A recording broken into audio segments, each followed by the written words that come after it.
Suivez TPT Plus sur 575.25 MHz. TPT Plus, le géant des médias.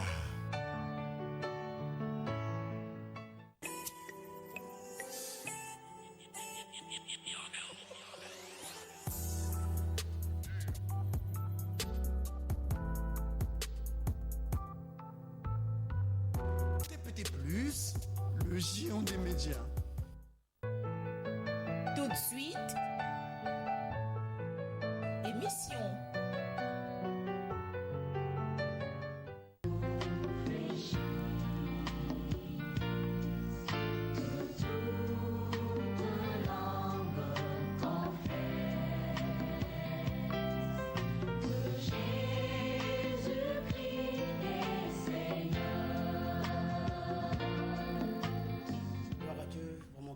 Soit vraiment béni et glorifié vraiment pour cet espace que nous accorde ce soir, pour moi de te qu'on passe de vous. Pour moi, nous disons bonsoir, frères et sœurs en Christ, pour moi que la paix du Seigneur soit avec vous. Alors ce soir, vraiment, nous sommes vraiment très ravis encore pour cet espace que cet député nous a accordé ce soir d'être encore en direct avec vous. Vraiment, nous sommes tellement bénis, que le Seigneur bénit pour moi cette chaîne député. Alors, nous savons que cette émission, c'est une émission de l'église La Sainte Doctrine située à Makayabo. Après la pharmacie, comme si vous partez vers le terminus, avant le terminus, il y a une pharmacie à votre droite. Après la pharmacie, premier réel, toujours à votre droite, pour rentrer là-bas, nous sommes là-bas, à 50 parcelles à gauche. Alors, cette émission, c'est une émission pour ramener toutes choses à l'obéissance de Jésus-Christ. C'est que dit non, toujours nous fléchissent, que tout le monde confesse que Jésus-Christ est Seigneur. Alors, ce soir, notre thème notre thème central, c'est un peuple saint pour un Dieu saint, tiré dans le livre de Lévitique, chapitre 19, versets 1 à 3. Alors, sur ce thème de ce soir, nous allons créer ce soir ce thème qui dit comment faire pour entrer dans une sexualité saine. Donc, comment faire pour entrer dans une sexualité saine. Et c'est ce que nous allons voir ce soir par la grâce de Dieu. Alors, donc, vraiment, pendant cette émission, je sais que vraiment le Seigneur nous a fait grâce. Le Seigneur va permettre que vous aurez 20 minutes pour les appels. Mais pour le moment, pendant que l'émission déroule, on peut d'abord ouvrir le téléphone. Mais vous aurez 20 minutes. Ça, on vous promet cela. Alors, ce soir, je ne suis pas le seul, toujours comme d'habitude. Je suis accompagné toujours avec votre humble serviteur, l'ambassadeur du Christ, le pasteur Anguin Roger. Bonsoir, l'homme de Dieu. Bonsoir, bien. Je suis accompagné par ma soeur Déborah. Bonsoir, ma soeur. Bonsoir. Et à ma droite, la soeur Durel. Bonsoir, ma soeur. Bonsoir. Et devant moi, il y a la soeur Dabina. Bonsoir, ma soeur. Bonsoir. Que la grâce de Dieu soit avec vous. Amen. En face de moi, je suis le frère Ange. Frère Ange, bonsoir. Bonsoir, frère. J'espère que ça marche. En tout cas, Et enfin, il y a les bien-aimés, pour moi, j'aime beaucoup, le frère Aymar. Et vous aussi, pour moi, je vous aime beaucoup aussi. Alors, rapidement, pour moi, nous sommes à la télé, c'est le temps. Rapidement, pasteur Aymar Dieu. Je bénis le Seigneur pour cet espace que le Seigneur nous a fait grâce pour que nous soyons encore là. Et je bénis la chaîne TPT parce qu'ils sont toujours reconnaissants. Il nous a encore donné cette opportunité pour que ce soit nous puissions combler le trou de jeudi. Parce que jeudi avait une fête. Il fallait laisser des temps aux sœurs. Amen.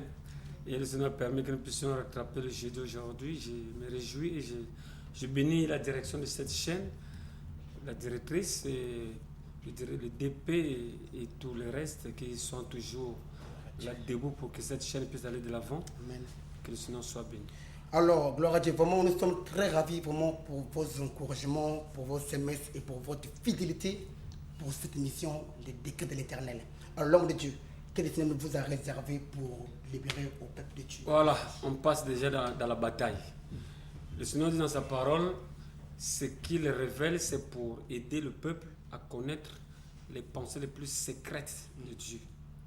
Donc, le temps est arrivé où la connaissance de Dieu doit être annoncée à toute la création et que chacun fasse son choix avant que les jours mauvais n'arrivent. Et le Seigneur nous a fait grâce aujourd'hui pour que nous puissions continuer avec ce sous-thème. Parce que nous avons un grand thème qui dit un peuple saint pour un Dieu saint. Pendant que le temps est en train de courir, un peuple saint parce que Dieu a besoin de travailler avec les hommes et les femmes qui soient qui sont conformes à sa parole, qui reflètent l'éclat de sa sainteté. Et quand on présente que ça c'est un chrétien, quand tu le vois de la tête jusqu'en bas, tu sens que oui, celui-là c'est un enfant de Dieu. Donc c'est pourquoi il parle d'un peuple saint et pour un Dieu saint. Et la fois passée on avait parlé de la sexualité. Maintenant il faut donner, parce qu'on a condamné tout ce qui n'était pas conforme. Maintenant que les gens ont écouté, il faut maintenant donner la possibilité, comment faire à un homme, comment faire pour les jeunes frères, comment faire pour des papas, de rentrer dans une sexualité saine devant Dieu, pour ne pas être condamné par rapport à la parole de Dieu. Donc c'est ce que nous sommes en train de voir aujourd'hui. Parce que Dieu, dans Genèse chapitre 1, le verset 28, nous dit que il créa l'homme et sa femme. Je ne sais pas si la sœur Déborah est déjà à la page pour rafraîchir la mémoire de ce peuple concernant le commandement que Dieu a donné à l'homme après sa création, et surtout que l'homme avait reçu la grâce de recevoir l'os de ses os et chair de sa chair pour éviter l'amalgame. Que cela ne se passe pas avec les animaux, avec les chiens, avec quoi que ce soit, mais que ce soit avec l'homme qui est semblable, la femme qui était semblable à l'homme. Oui, qu'est-ce que Dieu a dit le jour-là dans le jardin? La parole de Dieu dans Genèse 1, verset 28. Dieu les bénit et Dieu leur dit: soyez féconds, multipliez, remplissez la terre et l'assujettissez, et dominez sur les poissons de la mer, sur les oiseaux du ciel et sur tout animal qui se meut sur la terre. C'est bon déjà, ma soeur. Là déjà on a compris que quand Dieu a créé la femme après l'homme, quand Dieu a ramené cette femme près de l'homme, il a donné cette condition. Je vous ai créé, il a montré l'importance et la signification. L'union que Dieu avait célébrée dans le jardin d'Éden, c'était pour que l'homme puisse, au un, se réjouir avec sa femme, au deux, dans cette jouissance qui était féconde, Dieu a béni. Il dit que vous multipliez. En trois, c'était pour remplir toute la terre. Voilà la base, les trois causes que Dieu a donné la sexualité à l'homme. Ce n'est pas comme ce que nous voyons aujourd'hui. Voici pourquoi, quand l'apôtre Paul descend, qu'est-ce qu'il nous dit dans 1 Corinthiens 7, le verset 7 au verset 9? Parce que là, on est en train de donner des remèdes qui permettent aux jeunes frères de se retrouver, aux jeunes sœurs de se retrouver pour rentrer dans une sexualité saine. Parce qu'on a vu même des mariages où on a béni, soi-disant on a béni, mais on arrive là-bas, il n'y a pas des enfants. On a vu des couples, là où après 6 mois, même 6 mois c'est trop, 4 mois déjà on commence à chercher encore un juge pour qu'on puisse rentrer dans le divorce. Ça veut dire qu'il y a quelque chose qui n'a pas marché. Vous voyez, pour que le peuple rentre dans une sainteté pure de Dieu, il faut qu'il connaisse les bases concernant surtout le mariage. Oui, ma soeur, on dit quoi là-bas? La soeur Davina. Je ne sais pas si vous êtes déjà à la page. 1 Corinthiens 7, à partir du verset 7 jusqu'au verset 9. Nous lisons la parole de Dieu dans 1 Corinthiens chapitre faut 7. Au nom de Jésus-Christ, voilà. On lit au nom de Jésus-Christ. C'est très important. Nous lisons la parole de Dieu au nom de Jésus-Christ. Voilà. Dans le livre de 1 Corinthiens chapitre 7, le verset 7 à 9. Je voudrais que tous les hommes fussent comme moi. Voilà. Mais chacun tient de Dieu un don particulier, l'un d'une manière, l'autre d'une autre. Verset 8. À ceux qui ne sont pas mariés et aux veuves, je dis qu'il leur est bon de rester comme moi. Et enfin le verset 9. Mais s'ils manquent de continence, qu'ils se marient, car il vaut mieux se marier que de brûler. Amen. Amen. Bon, je voulais qu'un bien-aimé fasse la lecture dans 1 Timothée 5, le verset 14 au verset 15. Qu'est-ce qu'il dit là-bas? Voilà. Ça, voilà.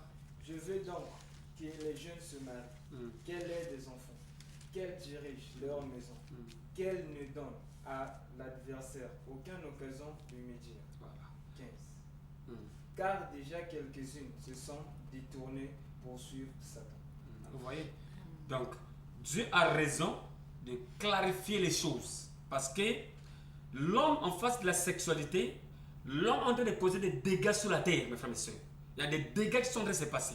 Il Il y a des gens qui sont même morts, qui sont même enterrés, qui sont devenus des squelettes. Et beaucoup qu'on ne peut même plus retrouver des os à cause de la sexualité mal pratiquée. Voici pourquoi le Seigneur, en face de ces choses, il vient toujours donner des éclaircissements, surtout avec cette génération perverse. Parce que c'est une génération méchante. Méchante pourquoi? Parce qu'ils n'ont pas la parole de Dieu. Et leurs œuvres sont qualifiées étant méchants. Mes frères et sœurs, nous sommes en train de voir que la génération de produits, ce n'est que des méchancetés en méchanceté. Voici pourquoi Dieu donne la solution en ce qui concerne la sexualité.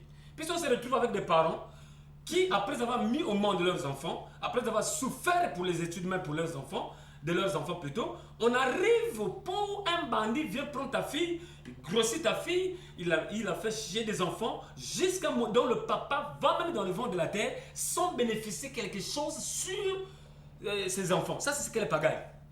Et on dit qu'on cherche la bénédiction. On ne peut pas chercher la bénédiction dans ce sens. C'est pourquoi le Seigneur veut, c'est un Dieu de paix. Quand il dit que c'est un Dieu de paix, ça veut dire qu'il a tout clarifié, il a tout prévu pour éviter que l'homme parte hors des bornes tracées par Dieu. Donc quand on parle de la sexualité saine, on a parlé la fois passée d'un début. Tout le début a commencé toujours par les fiançailles. Parce qu'il y a deux conditions de mariage devant Dieu. Il n'y a pas des unions libres devant Dieu. Dieu ne reconnaît pas ça. Dieu reconnaît les fiançailles et les mariés. C'est-à-dire le mariage et fiançailles. Maintenant, comment faire pour entrer dans une synthèse, dans une sexualité saine devant Dieu, sans reproche? Il faut recevoir des bases, des enseignements. On peut donner par rapport au temps que le Seigneur nous a donné. Mais je bénis le Seigneur parce qu'il nous a donné aujourd'hui un espace presque d'une heure. On aura le temps de parler et de laisser l'espace aux réactions et à d'autres qui sont hors de ce plateau. La fois passée, on a parlé, on a donné l'exemple de notre frère Isaac qui devait se marier. C'est son père qui a marché avec le Seigneur. Il a vu que son fils atteint l'âge nubile. Il était question qu'il prépare le mariage pour son fils. Et notre bien-aimé Abraham, avec la crainte de Dieu qu'il avait, il a interdit à son serviteur de chercher une femme pour son fils dans là où il était à Canaan. Impossible. Il ne dit pas avec ces jeunes femmes. Parce qu'il savait que ces jeunes filles n'avaient pas la crainte de Dieu. Il lui a dit, il faut repartir dans le territoire là où je suis sorti. Là-bas, au moins, tu auras, chez mon frère, une femme digne pour construire un foyer fiable avec mon fils Isaac.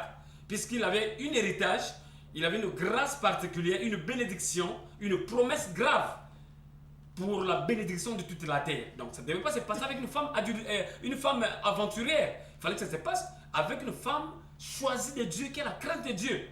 Voici pourquoi par là, on peut ouvrir une petite parenthèse. Que le mariage entre chrétiens et chrétiens est vraiment béni par la grâce de Dieu. Et il bénéficie des promesses de Dieu. Parce que toutes les promesses de Dieu se réalisent avec les hommes et femmes qui ont sa crainte. Quand Dieu a parlé pour un mariage, comme dans le jardin d'Éden, quand il a proclamé la bénédiction sur la multiplication et la domination, c'était sur un foyer saint qui avait sa crainte. Et par là, il a dit, vous remplirez la terre et vous dominerez. Après toutes les bénédictions, c'est la domination qui suit.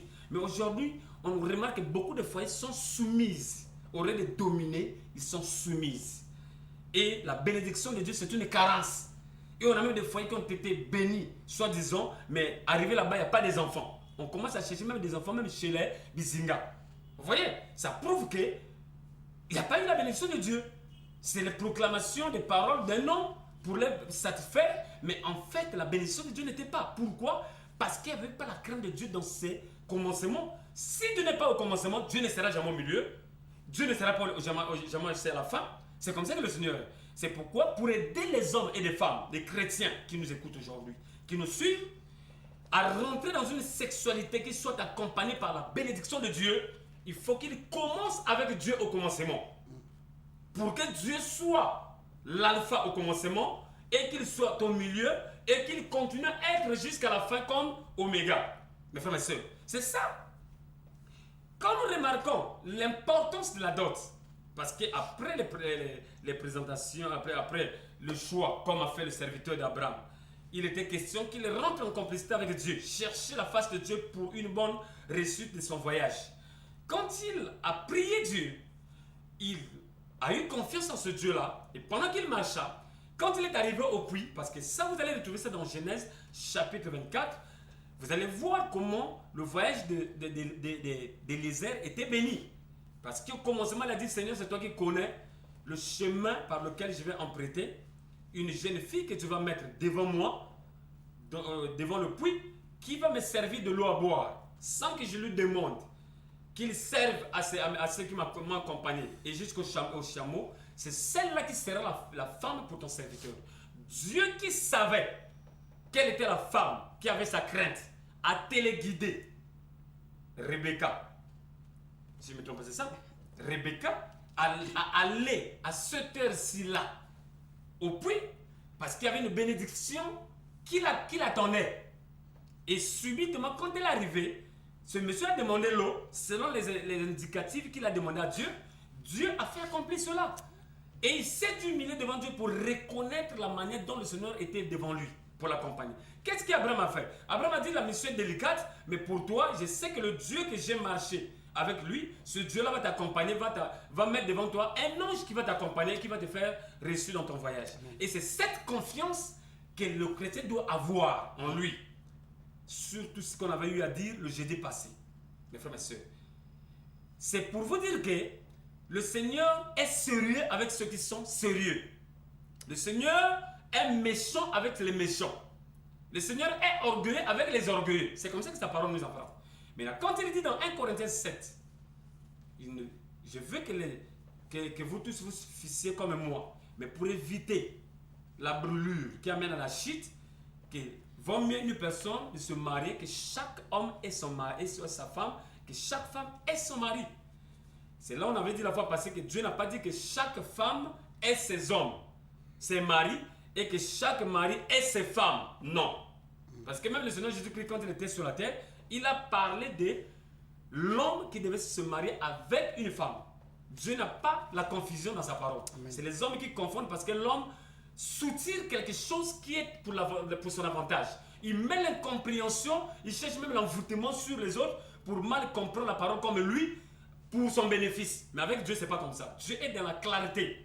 Voici pourquoi, dans les fiançailles, le choix avec le Seigneur produit les fiançailles. Avec une femme que Dieu t'a convaincu. Et dans ces fiançailles, on avait donné une ligne de conduite. Je crois bien, je vais laisser le temps aux réactions pour faire bénéficier à beaucoup de gens parce que le temps est de passer. Et il y a beaucoup de choses à parler par la suite, je crois bien. Donc je vous laisse le temps de rentrer dans les réactions. Maintenant, pasteur, vous avez parlé des fiançailles. Ok. Dans les fiançailles, est-ce qu'il est permis aux jeunes fiancés de s'inviter mutuellement ou de faire des sorties ensemble? Pourquoi on parle de fiançailles? Parce que le fiançailles, devant Dieu, c'est une préparation pour rentrer dans les choses vraies. Vous voyez? C'est pourquoi on a dit, il n'y a pas d'union libre. Il y a seulement le fiançailles et le mariage. Devant Dieu, c'est ça. Donc, les unions libres, là, les copains, copines, les parentendants avec Dieu, c'est pas ça. Le parentendant devant Dieu, ce qu'il considère, c'est le fiançailles. Et nous avons l'exemple dans Matthieu chapitre, je crois bien c'est Matthieu chapitre 3. Là, on parle de la naissance, non, c'est Matthieu chapitre 1, à partir du verset 18 jusqu'au verset 23. Et je ne sais pas si rapidement, un bien-aimé peut être rapide pour bien clarifier ce que nous voulons défendre. Parce que quand on parle de deux choses, ce n'est pas trois choses. Nous lisons dans Jésus-Christ. Voilà. Matthieu chapitre 1, le verset 18. Qu'est-ce qu'il dit là-bas? Voici. Ça, c'est un bon modèle de fiançailles. Voici de quelle manière arriva la naissance de Jésus-Christ. Marie, sa mère, ayant été fiancée à Joseph, se trouva enceinte par la vertu du Saint-Esprit, avant qu'ils eussent habité ensemble. Voilà. Joseph, son époux, qui était un homme de bien et qui ne voulait pas la diffamer, se proposa de rompre secrètement avec elle. Comme il y pensait, voici un ange du Seigneur lui apparut en songe et dit: Joseph, fils de David, ne crains pas de prendre avec toi Marie, ta femme, car l'enfant qu'elle a conçu vient du Saint-Esprit. Elle enfantera un fils et tu lui donneras le nom de Jésus. C'est lui qui sauvera son peuple de ses péchés. Vous voyez, là, il fallait commencer par le commencement pour bien clarifier qu'est-ce qu'on appelle par fiançailles. Nous avons un exemple dans la Bible. On avait dit la fois passée que dans Genèse 24, il n'y a pas un modèle de fiançailles là-bas. Le modèle qu'on peut emprunter, c'est Genèse 29. Là, on parle de Rachel avec Jacob. Vous voyez, là-bas, il y avait aussi une observation, un passage de fiançailles parce qu'il était question que Joseph, et plutôt Jacob travaille pour doter sa femme. Et cet exemple-là, Jacob n'avait jamais touché sa femme tant qu'il n'est doté et travaille les 7 années pour la dot de Rachel. Vous voyez, ça c'est aussi un deuxième exemple de la Bible qui parle de fiançailles. Donc, pendant cet espace, le papa de Rachel était là veillé pour que sa fille ne soit pas touchée. Et Jacob avait la crainte de Dieu dans son cœur. Il ne pouvait pas proscrire à la loi de Dieu, ni la transgresser. Donc, c'est ça les deux. C'est pourquoi on dit, devant la parole de Dieu, on n'a que 2 types de choses qui se passent. Pas d'union libre, fiançailles ou mariage. C'est par là. Donc, quand on est dans le mariage, et bien dans cette observation de fiançailles, c'est normal qu'on puisse s'abstenir. Nous avons l'exemple de Marie. Quand on lui a annoncé la nouvelle de l'arrivée du Messie, il dit, mais comment cela peut être rendu possible pendant que je ne suis pas encore dans l'union avec un homme? Et l'ange lui a dit, c'est par la vertu du Saint-Esprit. Et Marie a répondu que cela soit fait car je suis la servante de l'Éternel. Et c'est par la foi que Marie a reçu cette parole qu'il y a eu production de tout ce que nous sommes en train de voir. Mais Joseph savait qu'en Israël, une femme qui n'était pas encore dotée ne pouvait pas avoir la grossesse. Joseph commençait à craindre et à réfléchir, puisqu'il était un homme de bien, aller dire devant le conseil des pharisiens que la femme que j'ai promis, que j'ai fiancée, est enceinte d'un autre homme. Ça devait être la mort de Marie. C'est pourquoi il réfléchissait. Aujourd'hui, ça pouvait peut-être lui pousser à l'AVC. Parce qu'il avait tellement aimé sa fiancée qu'il n'a même pas encore touché, mais une autre personne qui a touché. Ça a bouleversé sa conscience. Amen. Et ça lui a poussé à la réflexion. Pendant qu'il réfléchissait, c'est là où l'ange vient intervenir. Pour lui faire comprendre que ne crains pas, la chose vient de Dieu, pas d'un homme. Vous voyez? Donc ça, c'est un exemple clair pour vous aider à vous cadrer. Parce qu'on doit rester dans le terme. Alors, pasteur, à quel âge un frère ou une sœur peut donc se fiancer? Un frère, oui, il faut qu'il ait quand même des âges. Il faut qu'il ait passé des âges de maturité. Déjà, quand on parle de l'âge nubile, cela veut dire qu'une femme, après 15 ans, si je vois bien, quand on va atteindre les 18 ans, pour une femme, je vois, elle est déjà prêtée. Une femme déjà 18 ans peut se présenter devant le maire. Vous voyez?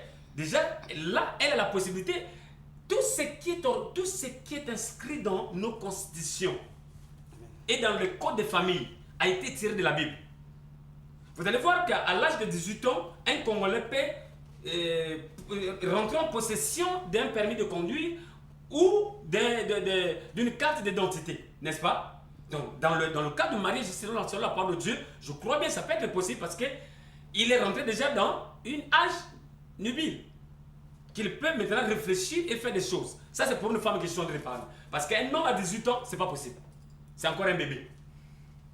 Ça, c'est peut-être aux États-Unis, en France. Non, aux États-Unis, à partir de 18 ans, papa va taxer déjà le loyer à son fils. Tu es dans ma maison, tu vas commencer à me payer. Vous voyez? Ça va pousser son fils à travailler pour se préparer. Bien qu'il a son compte déjà réservé, mais papa ne peut pas te donner ce compte-là. Tu vas devoir transpirer. Mais, ah oui, à partir de 18 ans, tu vas louer chez moi. C'est comme ça. Si on applique ça au Congo, on va dire, oh, le passé au registre, ça sort ici. Comment il peut donner son fils de 18 ans à aller louer de sa parcelle? Donc voilà, c'est à partir de 18 ans pour un homme et pour une femme. Mais pour un homme, je crois bien à partir de, qu'on peut voir déjà à partir de 30 ans, pour un homme, c'est mature.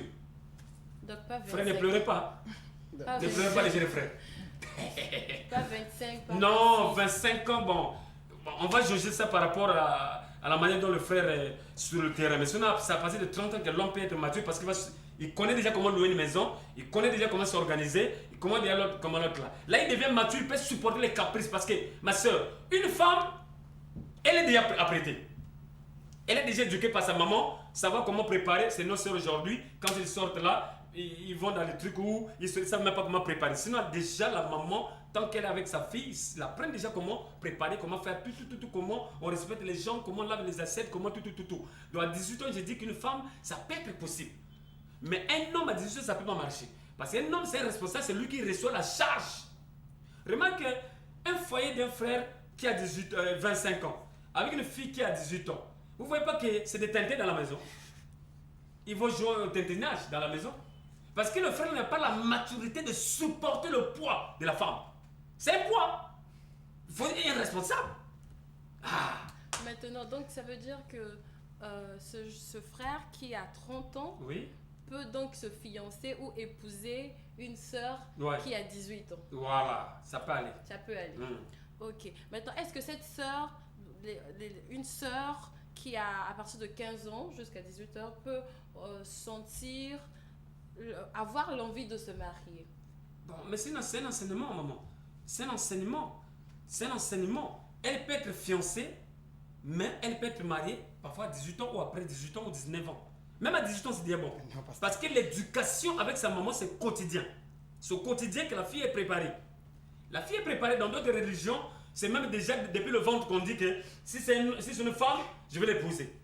Mais pour nous, les chrétiens, on peut accepter à partir de 18 ans. Parce que c'est dit que c'est une maman chrétienne qui a déjà éduqué sa fille. À 18 ans, la fille peut aller dans le foyer. C'est dans une église où la parole est bien sécurisée. Maintenant, combien de temps peuvent durer des fiançailles? Bon. Et ça, on va arriver d'abord. L'homme de Dieu. Regarde cette question. Parce que là, tu viens de dire que non, c'est moi que le frère doit avoir la maturité. Ouais. Mais la sœur aussi, par exemple, avec les tétons, on rentre dans les mariages, c'est des conneries. Parce que si la sœur n'est pas mature, à 18 ans, il y a la guerre.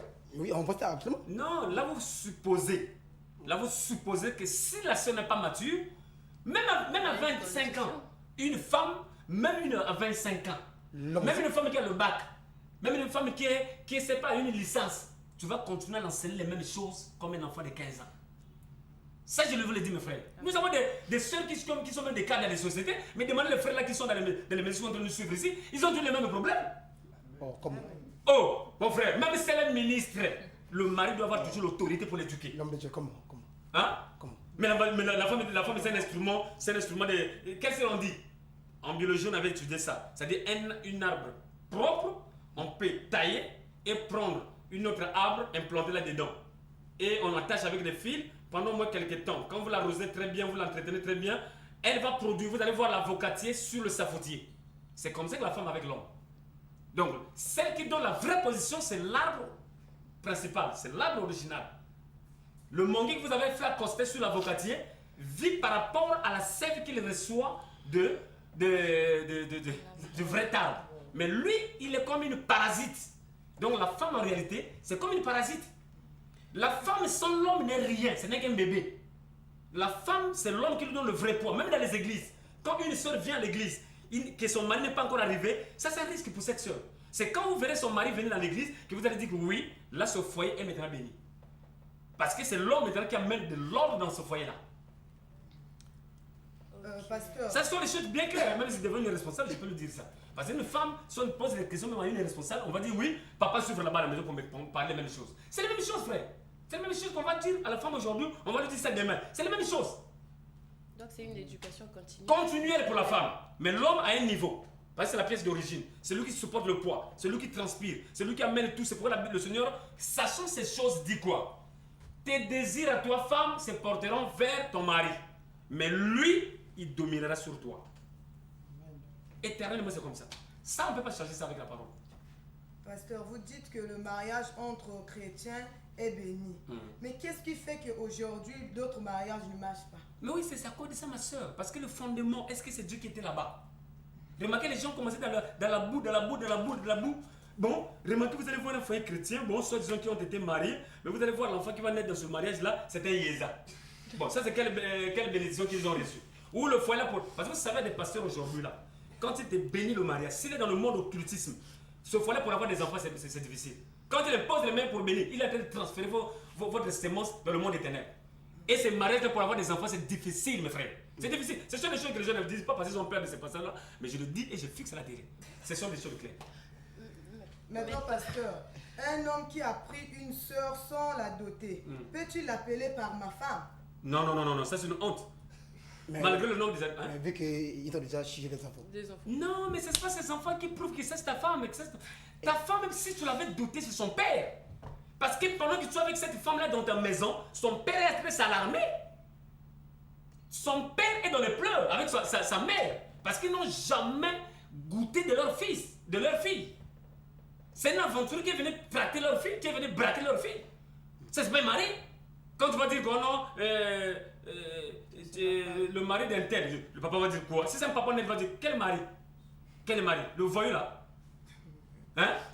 Oh. Alors, pasteur. Et c'est pourquoi les tabacs, c'est n'importe comment, parce que puisque c'est la seule homme qui a laissé la part. Oui, papa, laissez d'abord le frère, les frères sont oui, pasteur. Nous constatons que dans la ville de Pointe-Noire, il y a plusieurs, entre guillemets, hommes de Dieu ou pasteurs qui vivent dans le concubinage. Eux-mêmes, ils n'ont pas doté leurs épouses. Ils disent que la parole de Dieu nous demande juste d'avoir une seule femme. Mais ces pasteurs-là, qui vivent dans le concubinage, ont l'habitude de bénir les mariages. Non. À ce moment-là, est-ce que ce mariage-là est béni? Est-ce que cette sexualité-là est une sexualité saine? Est-ce que c'est le pasteur lui-même qui est en train de recevoir la punition de Dieu ou comment est-ce que ça se déroule? Ça veut dire qu'un pasteur qui n'est pas marié, devant l'État, il va se présenter bénir un mariage. Voilà. Ça peut pas marcher? Ou une dot? Non, ça peut pas marcher. Lui-même n'a pas doté sa femme. C'est un aventurier. Mais comment il va aller? Mais frère, vous savez que nous sommes arrivés dans une génération où on va voir toutes les couleurs. Là, on va voir toutes les couleurs, mes frères et sœurs. Le diable va passer d'une manière ou d'une autre. Parce qu'une personne qui va croire à une personne qui lui prêche, il faut que ces personnes-là vivent le témoignage de cette personne qui a de lui prêcher la parole. Mais si tu acceptes la parole aveuglement, tu vois ce conduire dans cette... La Bible dit que les deux aveugles ne peuvent pas conduire, ne peuvent pas amener les autres dans la vie. Vous allez tomber dans le chemin et dans le trou. Comment comprendre qu'une personne qui n'est pas reconnue à l'État? Parce que quand une personne est mariée, ça veut dire que l'État te connaît. Le maire de ton arrondissement ou le maire central connaît que le numéro de l'acte de naissance le numéro de l'acte de naissance numéro tant. Ça appartient au couple interne. Donc l'État te connaît. Tu as respecté l'autorité royale de ton pays. Bon, maintenant, tu n'es pas connu par l'État, tu vas te permettre d'aller bénir un mariage. Mais tu es en train de jouer à l'aventurier. À l'aventure, cette aventure-là, Dieu bloque. Tu n'es pas connu par des boucliers, tu vas bénir le mari de l'autre comment? Tu vois pas que c'est une aventure. Maintenant, si ce pasteur a doté sa femme, il est limité sur la dot. Oui. Mais il n'est pas rendu dans le mariage. Mais il va fuir le jour là quand le frère va marier. Oh, mais même sa femme ne viendra pas dans ce mariage là. Même si ça se passe à l'église, lui il ne sera pas là. Mais il faut avoir quand même la honte. Tu vas bénir ce mariage comment?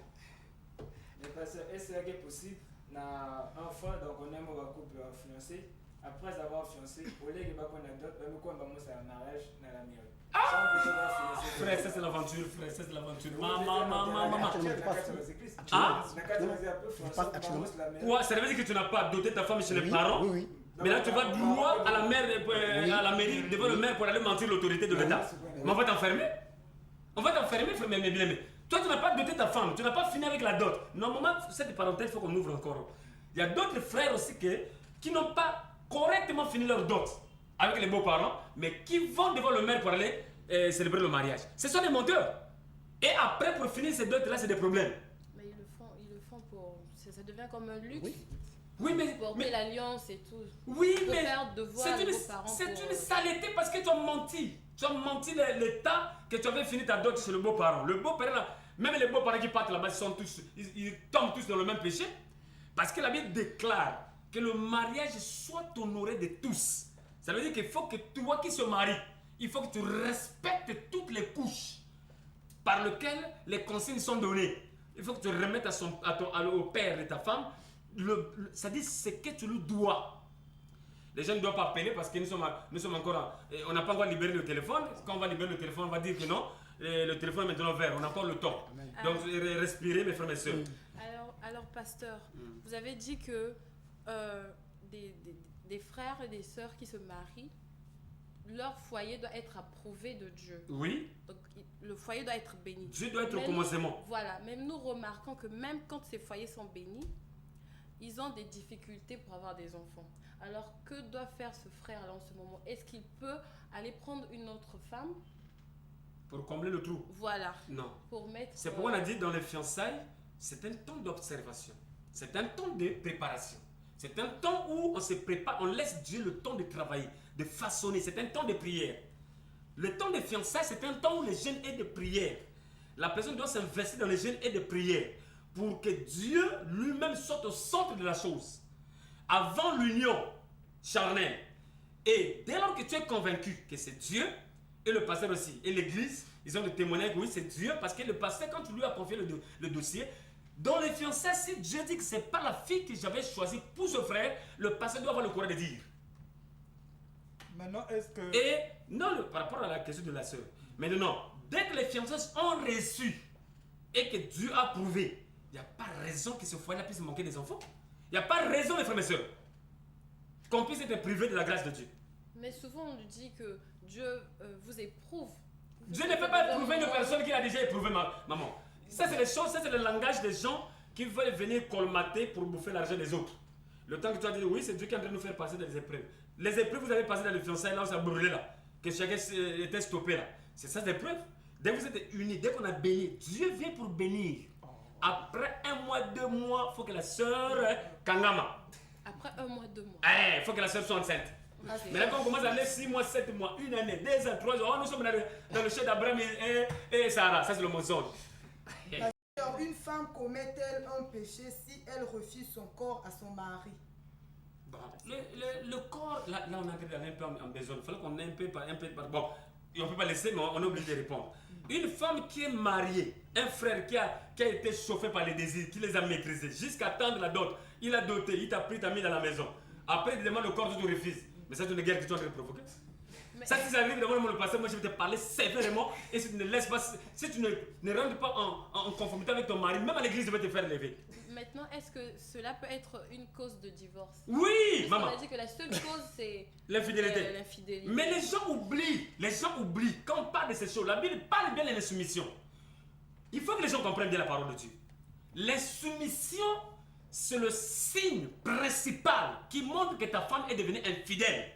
Si les gens ne comprennent pas ça. Avec Dieu, c'est comme ça. Il faut bien lire la Bible. Quand tu deviens insoumise à Jésus-Christ, ça veut dire que tu as un autre Dieu que tu es en train d'adorer en cachette. Amen. Maintenant, pour le prouver devant les gens, il faut que tu deviennes insoumise à la parole de Dieu. Et tu contestes cette parole. Si une femme, mariée par un frère, il l'a placée dans sa maison, il lui a fait confiance, ils ont des enfants, la femme devient insoumise. Ce sont les empreintes qui sont en train de montrer que ta femme est déjà tombée dans l'infidélité. Et les séquences, puisque tu n'as pas encore attrapé la main dans le sac, les séquences que Dieu est en train de te montrer, c'est cette insoumission-là. C'est pourquoi la Bible dit qu'une femme soumise, c'est une femme qui est digne pour le foyer. Une femme, un chrétien doit être soumis à... Même quand Dieu parle de mariage, il fait allusion avec la chrétienté, avec l'église, par rapport à la soumission avec le Seigneur. Une femme soumise n'aura jamais de problème avec son mari. Parce qu'elle reste à sa place de soumission, le mari reste à sa place d'autorité.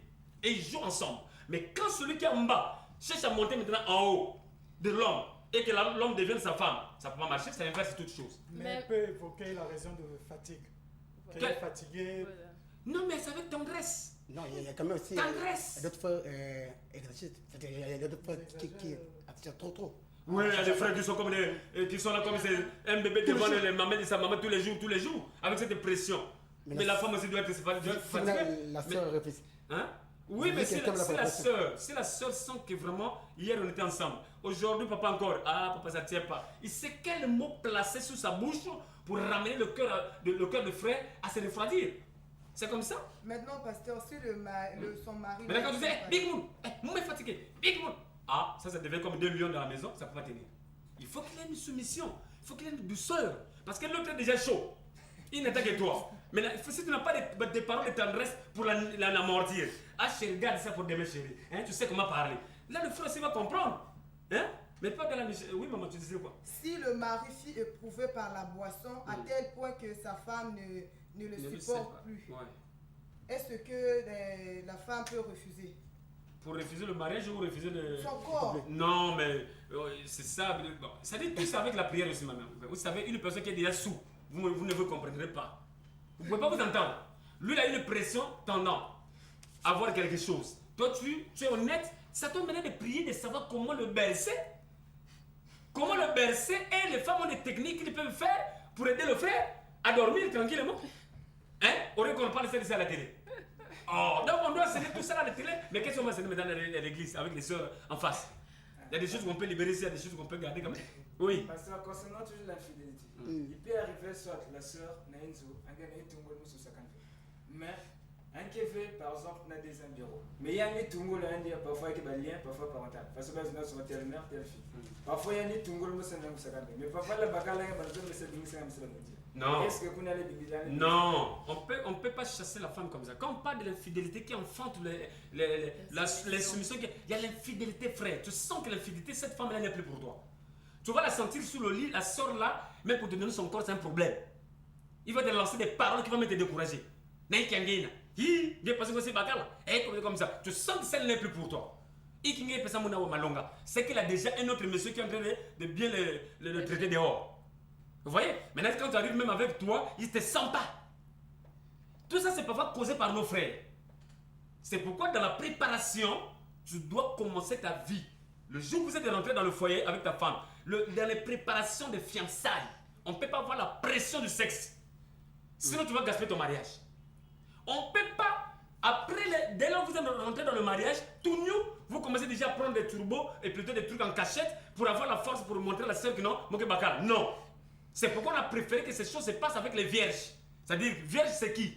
C'est une sœur, peut-être qui était dérangée sexuellement dans le monde, mais quand elle a connu la parole de Dieu, le Seigneur là, le temps qu'il a passé avec la parole de Dieu, tout a été ramené dans l'ordre. Elle devient vierge. Parce qu'une sœur qui a accepté le Seigneur, qui est revenue dans la sainteté, non, au bout de 6 mois, son corps devient sec. Hein? Ah oui, tout est revenu dans les normes. Cette sœur-là va reprendre pendant ce temps comme s'il devient un bébé dans cette marche. Et le monsieur aussi pareil, il y a des frères pagailleurs qui étaient carrément vraiment comment on peut dire, des boîtes à sardines. Mais quand il se confie au Seigneur, quand il donne sa vie à Jésus-Christ, il devient aussi comme un bébé. Et quand ils vont redémarrer dans le mariage, c'est un bébé avec un bébé qui s'entendent. Ils commencent selon leur mécanisme à eux deux pour que ça puisse continuer comme ça. Si c'est une fois qu'on va manger par jour, on se suffit de ça. Si c'est une fois dans la semaine, on se garde comme ça pour équilibrer notre vie chrétienne. Il n'y aura pas la chaleur au milieu là. Parce que tout, on a bien convenu. Même dans les fiançailles, on va bien encadrer les choses. Le jour du mariage aussi, on va bien symboliser les choses. On n'aura pas envie de dire à la soeur, big tia. Si le frère vient dire que le frère est la tia, ou la soeur, le frère vient se plaindre, on va parler à la soeur, c'est vraiment. On doit impasser, c'est quelqu'un qui doit dire la vérité à l'un ou l'autre pour cadrer les choses. Ah! Pasteur. Laisse la soeur passer le souffle là depuis qu'elle est là. Est-ce qu'un homme qui a déjà doté sa femme peut déjà la toucher, en parenthèse, coucher avec elle ou attendre le mariage officiel? Bon, normalement, il y a une classe spécialisée. Pour un pasteur, après la dot, il faut qu'il fasse le mariage. Pour rentrer bien dans les choses. Parce que moi-même, j'ai été frappé pour ça. Quand j'ai doté, le Seigneur m'avait puni avec cette soeur. On a fait plus de 8 mois. J'ai commencé à m'inquiéter. J'ai commencé à demander dans les jeunes prières que ce qui se passe. Le Seigneur m'a dit parce que tu ne m'as pas honoré. Tu ne m'as pas honoré. Oh, je n'étais pas honoré comme j'ai fait de la dot. Le Seigneur me dit, je t'avais bien dit, il faut que tu fasses dot et mariage. Mais toi, tu as fait seulement la dot. Tu ne m'as pas respecté. C'est pourquoi j'ai bloqué. Je vais voir qui va te donner les enfants. J'ai payé, hein, alors que j'ai été encadré par beaucoup de pasteurs.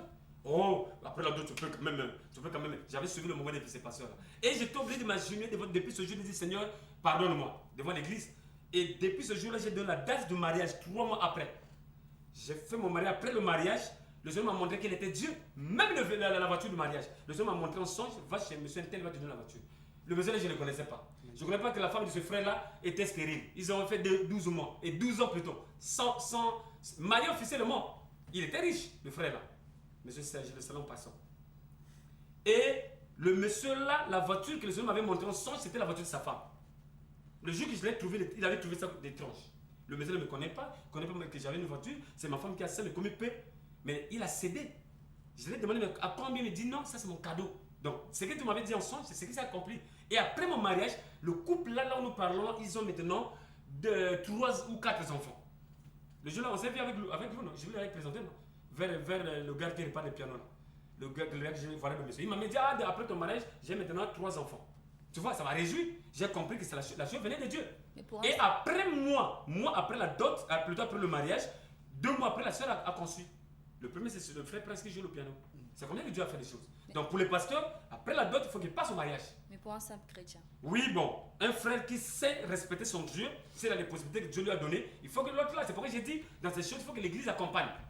Pour que ça ne pèse pas. Parce qu'aujourd'hui, la dot coûte cher, on ne peut pas laisser le frère lui seul se battre comme ça. Il faut que l'église l'appuie, il faut que l'église l'accompagne. Arrivé sur le point de mariage, l'église peut prendre la location de la voiture, la robe de la soeur, payer les taxes de la mairie, et le frère organise d'autres choses. L'église est vaste, l'église vient appeler à aider comme ça. Sinon, on ne peut pas s'en sortir.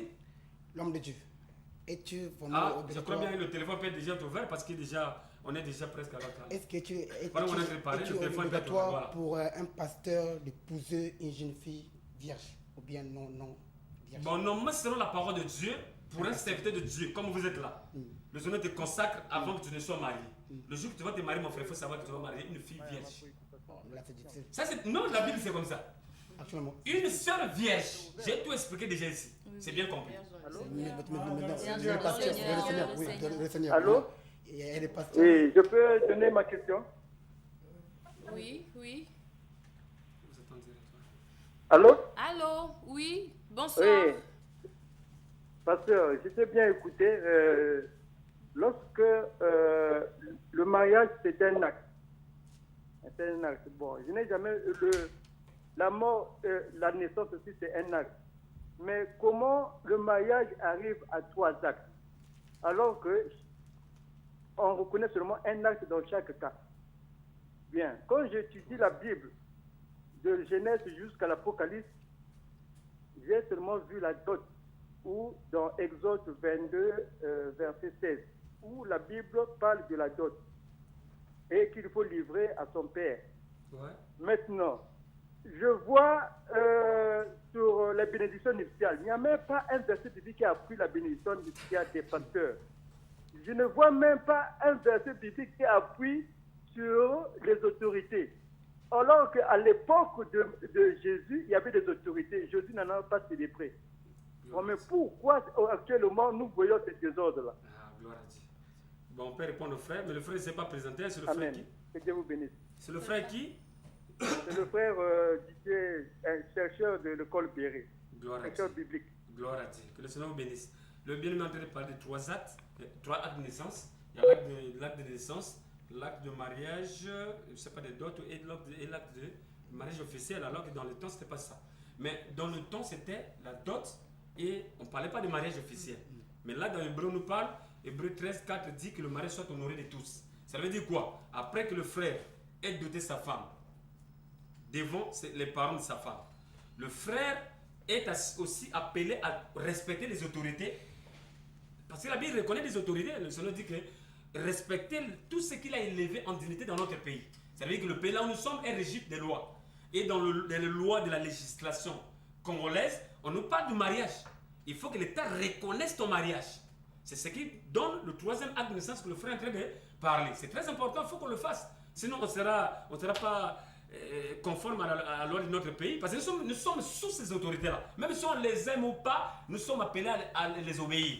Et c'est la Bible qui nous appelle à être soumis à nos autorités. Donc on peut continuer pendant que le téléphone est toujours... Ouais, les réseaux sur le travail, parce que même vous pouvez avoir 5... poser une deuxième question. Oui. Nous vous écoutons. Allez-y. Je voulais poser la question suivante. Bon, est-ce que celui qui a doté sa femme, il est un fornicateur ou il est en règle? Bon. Merci, que le Seigneur te bénisse. Voilà.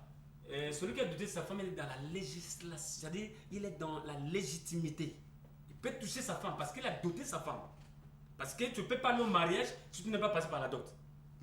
C'est pourquoi nous condamnons ces voleurs qui sont en train de passer. Ils bricolent sur la dot. Ils doivent même les parents, mais on les revoit à la mairie. C'est pas digne. Donc, il faut que les gens connaissent que celui qui a doté sa femme, il est dans la légalité devant Dieu. On ne peut même pas le reprocher. Mais pour le pasteur, c'est obligatoire que le pasteur puisse continuer jusqu'au mariage officiel. Pourquoi? Parce que le pasteur est appelé à bénir d'autres foyers qui arrivent. Comment tu peux, moi le pasteur Roger, je ne suis pas marié officiellement, mais comment je peux bénir le mariage de ma soeur Durel? Ou la sœur Davina. Si je me vois, je vais chercher un pasteur qui est marié. Parce que là-bas, on ne peut pas accepter un pasteur qui n'est pas marié. Hein. Il faut que ce soit un pasteur qui est marié devant le maire, qui va aussi se positionner pour l'autre là. Pour être même témoin, obligatoirement même être témoin d'un mariage, il faut être marié. Mais pasteur, que dites-vous des églises, des pasteurs qui vont louer, comme vous venez de le dire, qui vont louer des pasteurs mariés pour bénir et célébrer les mariages dans J'ai dit à ces bien-aimés là de rentrer. Allô? Oui, bonsoir. Bonsoir. Quel est votre nom? Oui, c'est le frère Julien. Le frère Julien, vous nous appelez de quel quartier? De Vongo. Ok, monsieur, frère Julien, quelle est votre préoccupation?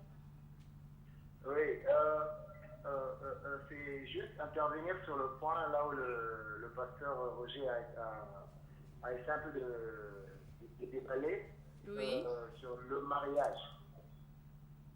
Or, lorsque Hébreu dit que le mariage soit honoré de tous, tous veut dire l'assemblée, donc l'église, que ce soit les parents, les amis de l'école, tout le monde, les autorités, c'est ce qu'on appelle tous. Or que Christ a fait de nous tous un royaume de sacrificateurs. Oui. Et la bénédiction nuptiale n'est pas déjà biblique, ça tout le monde le sait. La bénédiction nuptiale fait partie des 7 sacrements de l'Église catholique. La bénédiction nuptiale, moi c'est le frère Claver. Oui, c'est Julien Claver, je suis à Vongo vers le marché. D'accord, d'accord. La bénédiction nuptiale fait partie des 7 sacrements de l'Église catholique. Et l'Église actuellement, nous sommes dans la réforme. Christ est en train de chercher une vraie Église. Donc il faut revenir sur les bases apostoliques, les bases bibliques. Que l'évangile soit christocentrique. Amen. Donc basé sur Christ, l'évangile de Christ. Amen. Et nous, étant Église, nous ne pouvons plus parler des choses que Constantin Ier et autres, pendant le concile de Trente, ont insérées dans l'Église. Ce qui est reconnu, c'est la dot. La dot, et on peut prendre plusieurs passages dans le passé, dans l'Ancien Testament, la dot est déléguée biblique. Mais la dot a toujours été comme volontaire ou parfois un prix à payer aussi. Si on peut prendre tous les passages de la dot, ça aussi ça fera un débat. Mais c'est juste sur la bénédiction nuptiale.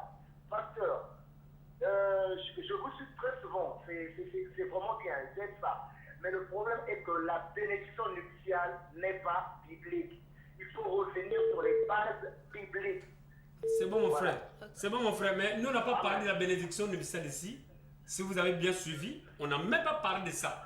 Et dans la scène doctrine, on ne parle pas de la bénédiction nuptiale. Qu'est-ce qu'on fera si un frère s'engage pour le mariage, pour la dot plutôt?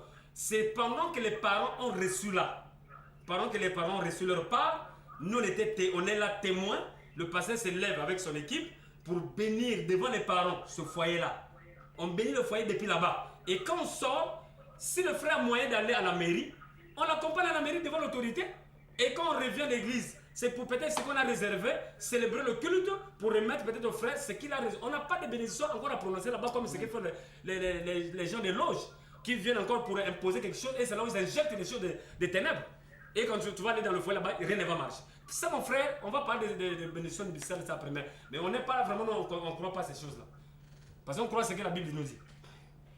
Ok, merci. Vraiment, on est avec vous, mon frère. Vraiment, on est avec vous. C'est bon. Voilà, donc on avance. L'homme de Dieu. Oui, passez le temps de courir. Je reviens toujours concernant le pasteur. Ouais. Parce qu'il y a des pasteurs actuellement qui traitent une sœur de l'église, qui épousent une sœur qui vient de l'église, qui tombe pour un mariage. Est-ce que c'est permis? Et puis ils choisissent toujours les sœurs qui brillent là. Voilà, d'accord. Hein? Une sœur qui brille là, qui vient là. Par exemple, si c'est le fiancé d'un frère, lui l'arrache. Hein? Voilà, les pasteurs célibataires qui sont là seulement pour guetter une sœur qui brille plus que les autres. Voilà. Oui, allô? Bonsoir. Oui, bonsoir. Quel est votre nom? Le frère Jordani. Le frère? Le frère Jordani. Jordani, vous appelez de quel quartier? Depuis Tister, mon combat Tister. Mon combat Tister. Alors nous vous écoutons, frère Jordani. J'ai une petite question à vous poser. Oui. Moi, je suis un frère des églises des assemblées. Oui. Mais j'ai une fiancée qui prie dans une église protestante. Est-ce que c'est bien pour un chrétien ou bien comment? Vous aurez des guerres dans votre foyer. Pardon? Vous aurez des guerres dans votre foyer. Vous êtes en train de préparer là une guerre. Parce que la Bible, quand il parle des chrétiens, pourquoi Abraham n'a pas accepté que sa fille, et plutôt que son fils puisse avoir une femme là où il était? Parce qu'il a vu le comportement n'était pas digne. Pourquoi vous-même vous ne priez pas là-bas? Parce que vous avez un témoignage de là-bas. Il faut qu'on prenne une femme là où tu te trouves. Parce que tu la maîtrises mieux. Tu vois, c'est bien la maîtriser mieux. Vous avez une seule doctrine et le pasteur aura l'autorité sur vous. Ça veut dire que le pasteur sera écouté de tous. Et la soeur et le frère. Mais quand tu prends une soeur que tu ne maîtrises pas ce qui se passe là-bas, tu n'as même pas un témoin de là-bas, frère, c'est un risque. C'est une destruction que vous allez préparer pour vos enfants.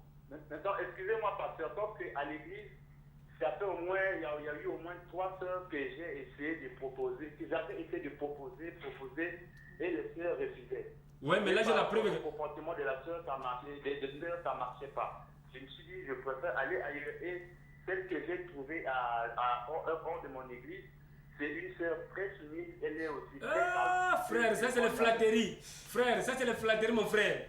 Là, elle est en train de te flatter. Attends qu'elle va rentrer dans ta maison. Tu vas regretter même qu'est-ce que j'ai fait. Faut prendre celle qui est avec toi là-bas. Faut associer Dieu seulement. Suivez seulement ce qu'on a dit depuis le jeudi surpassé là-bas. Prenez seulement le temps avec le Seigneur, que le Seigneur vous oriente. Quelle est ta femme? Le Seigneur ne peut pas rater. Si c'est réellement la conviction, ça ne peut pas arriver à 3 ou 4. Donc, reste dans l'intimité avec le Seigneur va t'aider à retrouver ta femme là où tu te trouves. Faut pas aller ailleurs, mon frère, c'est une guerre. Ah oui, mon frère, je suis clair avec toi pour t'aider, mon frère, pour t'aider. Je sais que ton cœur est là-bas. Ah, mais pourquoi tu n'es pas là-bas? Faut aller là-bas quand c'est comme ça. Faut aller là-bas. Faut aller là-bas, mon frère. Seulement qu'on est assemblé, les enfants vont aller avec la maman là-bas. Ça ne peut pas marcher. Ça, c'est détruire ton foyer. Bon, mais non, mais on ne peut pas détruire puisque la Bible dit que l'homme est le chef de la femme. Non, frère. Frère, tu ne pourras pas, avec le mariage, tu ne pourras pas. Frère, avec le mariage, quand les disent que l'homme est le chef, ça c'est parce que tu es dehors, tu parles, elle te soumet. Mais quand elle est dans la maison, tu as vu ta nudité, mon frère, tu vas regretter ce que je te dis aujourd'hui. Non, tu m'as la date. Cherche une femme avec Dieu, là où tu te trouves, le cabri broute l'herbe là où il se trouve. Ça sera plus mieux pour toi. Faut pas aller ailleurs, frère, tu vas regretter. Là, je vois dire on ne peut pas bouffer le temps d'autrui parce qu'on est presque vers la fin. Ok, merci pour le partage. Ça, c'est un conseil gratuit, tu peux bien garder ça. Merci, frère Jordan. Ok, merci. Maintenant, pasteur, est-ce qu'un chrétien peut se marier avec un non-chrétien? Ça ne peut pas marcher. Tu es dans le monde, tu es venu au Seigneur comme ça, avec ton mari qui n'a pas cru, c'est différent. Le non-chrétien et chrétien peuvent demeurer. Mais si tu es dans l'église, tu vas chercher à te marier avec un païen, ça ne peut pas marcher. Que ce soit le frère ou la soeur, il y aura des dégâts. Tu es venu comme ça avec ton mari, avec ta femme, c'est bon. Mais quand tu veux maintenant, toi, tu entends déjà dans la foi, aller chercher dehors, ça ne peut pas marcher. Mais pasteur, il n'y a pas de mariage entre les Égyptiens et les Israéliens, ça n'est pas toi. Mais pasteur, on dit que si le frère est dans le Seigneur et qu'il veut épouser une sœur dans le monde. Oui, allô? Bonsoir. Bonsoir. Bonsoir, pasteur. Oui, bonsoir, mon frère. Ça sera peut-être la dernière appel, puisque c'est déjà le temps devant nous. Même si là-bas ne fait pas signe, comment on a dit. J'ai une question à poser, pasteur. Est-ce que c'est possible qu'un frère puisse, qu'un pasteur puisse épouser une femme qui est souillée, par exemple? Une femme qui est souillée? Une femme qui est... Voilà. Qui est passée déjà par-ci, par-là avec les enfants marmailles? Non. Une femme, par exemple, qui n'est pas vierge, par exemple. Une femme qui n'est pas bien? Vierge. Ah, bon. Bon, là, papa est déposé devant moi, je ne sais pas ce que ça veut dire là-bas. Oh, ah ouais, ça reste 5 minutes. Oh, que Dieu te bénisse, papa.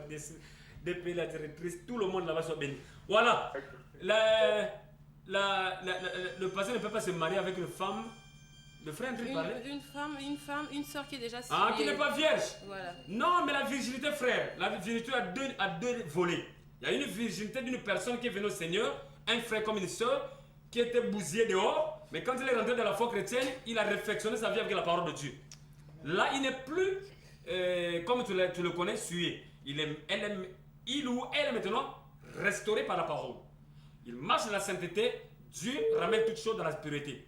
Il peut supporter maintenant vivre dans la sainteté. Mais celle-là, quand tu la mets dans la maison, elle a déjà la crainte de Dieu, elle a déjà la sémence de Dieu en elle. Vous allez reprendre la vie ensemble. Mais or, Prends une sœur qui est encore dans le monde, qui a encore les coulpas, qui a les caractères. Non, on finit pas avec le vrai frère. Qui a encore ces caractères-là. La sœur là, puisqu'elle n'a pas brûlé son vieil homme, cette sœur va poser des problèmes dans le foyer. Le lendemain, c'est elle qui va t'amener les piliers de secours. Parce qu'elle n'a pas la parole de Dieu. Oui, papa. Allô? Oui, allô. Bonsoir. Quel est votre nom? Le frère. Le frère? Grâce, depuis quel quartier? Bat. Ok. Depuis quel quartier? Le quartier Cuico. Quartier Cuico. Alors nous vous écoutons, frère Bat. Et je voulais demander, est-ce que c'est obligatoire de trouver seulement une fiancée dans l'église là où j'ai pris? Ou bien on trouvait ailleurs, mais vous avez les mêmes doctrines, la même croyance? Ok, merci, frère Bat. Pour le problème du choix, Le frère continue. J'ai pas encore fini. Ouais. Dans mon église, là où je communiais, les soeurs qui étaient à l'église ont l'air d'enseigner à cause de la fornication. Donc, ça m'a été courageux de faire à l'église. Même si c'était l'esprit dans mes cœurs, mais je n'allais pas accepter. Et du coup, j'ai trouvé une sœur. Et par là, j'ai appris qu'on a le même doctrine, le témoignage est bon. C'est la fille d'un jeune qui vient de l'église il n'y a pas très longtemps. Et comme si je me retrouve. Nous ne sommes pas dans une même église avant. Je ne savais pas aussi qu'elle était chrétienne, qu'elle priait, qu'elle avait un bon témoignage. Mais seulement par après, à la situation, j'ai découvert tout cela. Et je me dis, je ne suis pas dans le péché puisque elle n'a pas commencé ensemble avec moi. Et je ne l'ai pas trouvée dans mon église. Donc je suis dans l'horreur ou bien il faudrait que je patiente seulement jusqu'à ce que Dieu m'enverrait celle qui sera avec moi ou comment, je ne sais pas. Ça sera efficace. Ta réponse sera efficace si tu ne l'as pas encore touché. Parce qu'il y a des frères aujourd'hui qui disent fiancés, pendant ce temps, ils courent déjà ensemble. Pendant ce temps, on les voit encore ensemble parfois la nuit. La soeur vient passer parfois la nuit. Dès 21h avec toi, 5h du matin, elle est repartie sur ses parents. On dit fiancé, hein, comme ça. On a mouru l'autre là. Mais si tu n'as pas encore touché à cette soeur, tu auras l'efficacité et Dieu peut t'exaucer pour te montrer quelle est réellement celle pour toi ou pas. Parce que là, c'est le domaine de Dieu. Dieu qui connaît le cœur de la personne et qui peut vraiment orienter son fils, qui est réellement sérieux avec lui, qui veut construire un bon foyer avec une femme honnête. C'est le Seigneur seul qui peut vous aider dans ces contextes-là. Que ce soit dans ton église ou c'est pas ailleurs, pour les simples vraiment de ramener les choses, ce n'est que le Seigneur qui peut t'aider dans ce contexte. Si c'est dans une autre église qui a la même doctrine, mais dès lors que tu lui parleras de venir là où tu te trouves, elle va se soumettre. Ah, ma soeur, je te conseille de venir là où nous sommes. Même par une simple invitation, sans qu'elle sache que tu vas la proposer. Elle va obéir comme ça. Et après, tu sauras par là peut-être que c'est celle qui est ma chère. Sans que tu la dises que je vais te fiancer. Viens, elle va se soumettre. Puis c'est la même doctrine peut-être. C'est Dieu qui est dans ce domaine qui peut travailler. Mais je en prenant dans mon église, pasteur, excusez, c'est comme si depuis temps vers la suite. Donc du coup, ce n'est plus même comme avant, il y a beaucoup de pression. Allez un peu rapide parce que nous sommes déjà, on a débordé déjà de... Voilà, c'est une doctrine qui part, c'est comme vers la chute. Donc du coup, je ne sais pas si le Seigneur va faire grâce de ce qu'elle a fait comme avant. Comme si l'église de chuter à petit feu. Donc du coup, c'est plus comme avant aussi. Et je me suis décidé de la rejoindre. Donc là, nous sommes dans une même église. Mais là où j'ai communié, l'église, c'est une fonctionnalité. Je suis devant l'écran, il y a plein de gens qui me suivent à la télé. Je ne peux pas mentir sur les choses. Amen, amen. Donc là où j'ai communié, le pasteur même a quitté l'église. Il est fait un simple petit vérité de l'église. Et même le gars qui est au de Jésus là-bas, c'est un gars qui n'avait pas été et être bien. Donc pour moi, je ne vois pas la chose que serait que je la ramène là-bas, puisque la vision, je ne sais pas là où tu l'as vu, de partir. Bon, ton problème est sérieux, mais j'aimerais mieux que tu... et si vous pouvez nous appeler à la fin pour qu'on se retrouve, parce que nous sommes déjà à la fin de notre programme, et je crois que j'ai dit comme ça bande là, jeudi prochain, on sera obligé de revenir sur le même sujet pour vous laisser la possibilité d'intervenir. C'est ça, c'est ce que je pense. Gloire à Dieu, vraiment, nous sommes vraiment très ravis vraiment pour vos appels, vraiment, nous sommes vraiment très ravis. Et vraiment, nous voulons vraiment le Seigneur, vraiment pour cet espace, nous arrivons à la fin, vous savez que la télé, c'est le temps. Le temps fait défaut. on a beaucoup de choses à dire, mais le temps fait défaut. Alors, si Dieu veut, nous pourrons revenir sur le même thème le jeudi prochain, à 20h30. Alors, rapidement, je passe la parole à notre bien-aimé Emma pour le programme de l'église. Gloire à Dieu, l'église de la Sainte de Jésus-Christ, était dans le Macaïbo 418. Et comme on a marché sur ce projet, on a progressé avant que comme on a terminé à 408. Donc on est à 200 mètres et terminé sur la pharmacie. Là, c'est une pharmacie de Macaïbo 418. Après la pharmacie, premier réel dans le nouveau pharmacie, il y a un concorde dans l'église de la Sainte de Jésus-Christ. Les quotas, les deux on a 5 parcelles. Les deux on a tous les mercredis, nous avons lieu de banacute à partir de 15h45 minutes. Et tous les dimanches, les deux banacute à partir de 8h45 minutes. Émission Le Décret d'Éternel tous les jeudis en direct de 20h30 à 21h15 minutes. Et tous les mardis de 16h à 16h45 minutes, lesquels sont rediffusion. Toute émission qui est aggravée dans la CD, il y a un CD qui est gratuit à la portée de tout un chacun. Il y a qui a besoin de CD, un qui sur place l'église, quand il y a un CD, il y a qui est gratuit. Il y a besoin de prendre en contact. Il y a l'ambassadeur de Christ de façon bien ordonnée. Il y a un numéro affiché sur l'écran, je vais beaucoup là. Il y a en contact. Il y a toute question pour occupation de notre Sénégal. Ça, tout, par la grâce de Dieu, je pense, on a besoin de la réponse. Gloire à Dieu, vraiment nous sommes bénis vraiment ce soir. Nous allons d'abord dire merci à notre Dieu pour la fin de cette émission. Vraiment. L'équipe technique était assurée aux caméras par Lise Fleury, à la régie par Prince Azuka et à la réalisation par notre DP Papa Elios Boabé. Gloire à Dieu, bénissons l'éternel gloire, nous te bénissons parce que tu es incomparable, merci la grâce, merci accompli. Merci pour tout ce que nous durant cette émission. Merci aussi pour ton peuple qui a été édifié vraiment en travers cette émission, notre Dieu. Merci pour nous, ce que tu as aidé pour transmettre à ton peuple ce message. Parce que nous sommes arrivés au temps là où la vérité doit être prochée, afin que ton peuple soit éclairé. Nous comptons à toi pour tout ce que tu as accompli. Merci pour tout ce que tu accompliras. Seigneur, bénis encore davantage cette jeune Père éternel. Et merci pour ta grâce. Laisse que toute la gloire te revient à toi seul, au siècle du siècle, au nom de Jésus-Christ. Amen. Amen. Amen. Que la paix du Seigneur soit avec vous tous. Debout jusqu'au bout. Que cela soit béni. Cette avenir dégoûte. Cette journée dégoûte. Donnez-moi jusqu'au bout. Donnez-moi ange. Jusqu'au bout. Laissez-nous soit bénis. Soit béni. La directrice.